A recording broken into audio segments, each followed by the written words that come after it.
typically the question is, should I apply for that job? And this is everywhere, right? Finding that perfect job can be frustrating, and there are many questions to consider while deciding which positions to apply for. Is the job real or a scam? Am I 100% qualified? Why has this position been vacant for so long? So let's try to find out whether you should apply for that job. That being the question, was the job posted more than 4 months ago?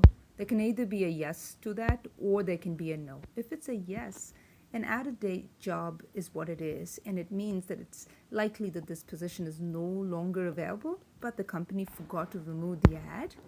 And so that's one of the things. Now, let's say that's a no, and that was the answer you got. Now, what do? You just have to wonder, has the job been posted multiple times?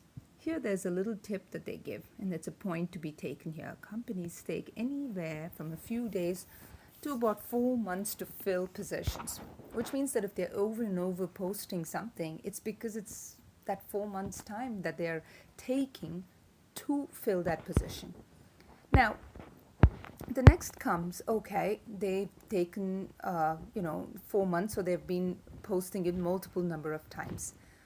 Okay, now if they've been doing it multiple number of times, if it's that is a yes, this could be a sign that the company has high turnover, which means that it is a poor work environment. If it's a poor work environment, there's one thing.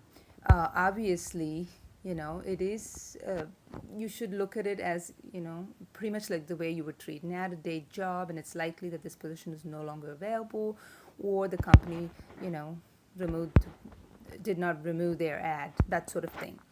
And let's say, if, okay, is the identity of the employer unclear? That's another thing that for which it's going on getting posted. Without a company's name, you cannot Google them and check out their social media profiles or read employee experiences on Glassdoor. So that will always check if it's got a name. Next, we have applied sometimes to positions where you're like not sure and you're iffy, we don't want to do that. Okay, is the name similar to another well known company? That's another question. If that's yes, then piggybacking on well known brands is a famous scammer's trick. So you know that not all companies are going to do it unless they're scammers. So you want to avoid that. But let's say it's similar to another company, but then they're like, no, I don't think it's that similar. Then let's just take a little bit of note on what scams are. There are about 60 to 70 job scams for every one legitimate job posting. That means one serious one and the rest are all just scams. So, with that in your mind, let's go with, does the ad mention that they are hiring many people or that you can earn money quickly? Okay, so you know now that that's a yes. If it seems like the advertisement is trying too hard to convince you that the company is successful, this could definitely mean it's a scam. But if that's not the case, and no, it's talking about money, does the salary seem too high for the position, or state the earning potential instead of a salary? If it's earning potential, that's not a salary per se, right? So if that is a yes, then a genuine job usually will have a salary that reflects that position. It doesn't talk about you have the earning potential of earning X number of, no, that's not going to work that way. And if that's a no, do they ask you to call a premium rate number or any such thing, right? So always remember, work and salary, you can put them on a weighing scale. So scammers, they send texts or missed call messages to victims asking them to call premium rate numbers for an initial phone interview, and that's when you know that if that is a yes and they ask you to call a number, then you don't want that. But if that's a no, will the interview take place over instant messenger? If it's a yes on instant messenger, then an instant messenger can allow a scammer to remain anonymous as they try to get your information because they just want to know who you are. But if that's a no, do they claim that the job is perfect for students or stay-at-home parents? If that is a yes, then this suggests that the pay is going to be as low as it can get because it's one of those jobs that just is an extra income for you.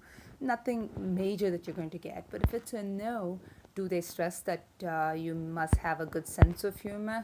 And if they say yes, this suggests that the workplace isn't a professional environment, and that they have an exclusive work culture, right? And so whenever that happens, you know where your arrow is going to go back to. You just don't want to have to apply, okay? And so the arrow goes all the way. But let's say, like, they ask you, do they ask you that you be flexible with jobs? Yes, then without a list of roles and responsibilities, you may be asked to do tasks that you aren't qualified for or you're not comfortable with, and that again goes back to no, no, no. But let's say they don't necessarily say that you have to be flexible. If that is a no, then you want to ask this next question: or are they asking you to work for free or less than minimum wage for a trial period? And so that if that is a yes, here in the US it says that the Department of Labor states that any productive labor can be paid under minimum wage laws. So there's that pointer to keep in mind.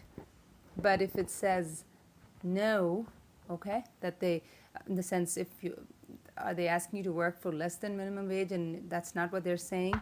So look at how they're saying there's 15 days. Do they say that you must be able to handle high stress levels? That's what you need to look at, because if it's yes, then this suggests that work-life balance is not a priority at this company, and it indicates a poor work environment. And if it's no, then go on to the next question. Were you contacted out of the blue, and did the message contain any red flags? What are red flags? That's important to know. It's guarantee of an income or a job, confirmation that you've made the cut and are invited to an interview, or they're requesting for personal details. So that's all, flashing right there: scam, scam, scam. And so say, you see the red flag, yes, because scammers can try to entice you into handing over money or any sort of personal details. Then if that's the case, you know that the arrow goes back to the very top: do not apply. And if they've asked you confidential information, yes. And have they asked you like bank details, your social security number, your date of birth, and your driver's license, and other things? Because that can be an identity theft scam, so you don't want to do that. Here's a tip: before entering any personal information, make sure that the website is secure. For looking at the address bar, it should be, you clearly see https / and not http : So that's a tip to look for. Anyway, so if they've asked for have not asked for confidential information, you think that's a no. When Googling the company too, do you struggle to find more information aside from job postings? Because all the finding is the company is just looking for people. If that's a yes, you know where the arrows are going to go back. A legitimate business, however, or will usually have a website, a social media presence, and will be listed on LinkedIn. And otherwise, it's likely to be a scam.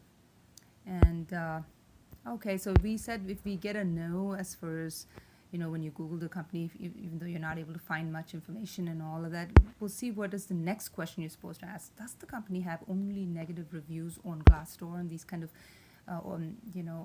websites where specifically you can get information even from ex-employees and others?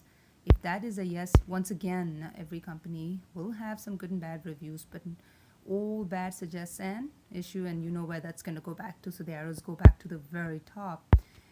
Now, if it's a no, then ask the next question: does the company have a non-business email address? Because here's a pointer to consider: does the email address end in a gmail.com or another free email service? If that's a yes, your arrows go back to all the way to the very top. Here's a tip to consider: a legitimate company will usually have a business email address. Another tip is scammers may use email addresses that look legitimate, so always Google the email. Google the email at address.com scam to check that it's not being reported. And then once again, if you've answered no to, it's got a does the email address end in a gmail.com or any free email service? And if that's a no, then next question is the email correspondence, is it unprofessionally returned? If it's yes, then real professional companies don't write emails that include spelling mistakes, bad grammar, and blatant punctuation errors. So therefore, unless it's unprofessionally not written and it looks okay, and if you said no to that, then ask that next question: does the ad mention that you will be expected to make yourselves available out of regular working hours? If that's a yes, you know what you're supposed to do. If you're expected to be available all the time, the role should take over your life and impact your life, you know that that's a no. You're not going to be applying for that. But if that's a no, then can the location become an issue? Consider a pointer here. Will you have to relocate? Will you have enough time to comfortably commute to this place? If that's a yes, will you have to relocate? If you're not going to relocate, then yes, don't apply. And then if that's a no, does the company culture conflict with your personal values? Here's a point to consider. Checking out the company's social media accounts, especially Instagram, to see if you align with their business culture is important. And if you feel that it doesn't, it does conflict with your personal values, then yes, don't apply. If that's a no, then go on to the next question. Will the job make you unhappy? Here's some points to consider. Can you see yourselves doing this job for an extended period? Is the role challenging enough, or will you be bored in a few months? Do you get excited just thinking about the role? If you are unemployed and have other options, be cautious when applying for a job that will make you unhappy. Again, to come to this box, you know how many boxes we had to cross. So if that's a yes, do not apply. And if that's a no, go on to considering yes, you should apply for the job. Here's another final pointer. It says, as many professionals believe that enjoying their jobs is a better, and let that number be anything. Enjoying their jobs is a better measure of career success than having a high salary. And these numbers keep changing, so I did not want to put that there. Okay, and if you feel that a lot of things did not answer all the questions that you wanted in the way you wanted, you shouldn't be applying. So everybody gets an idea whether to apply or not apply for a job here.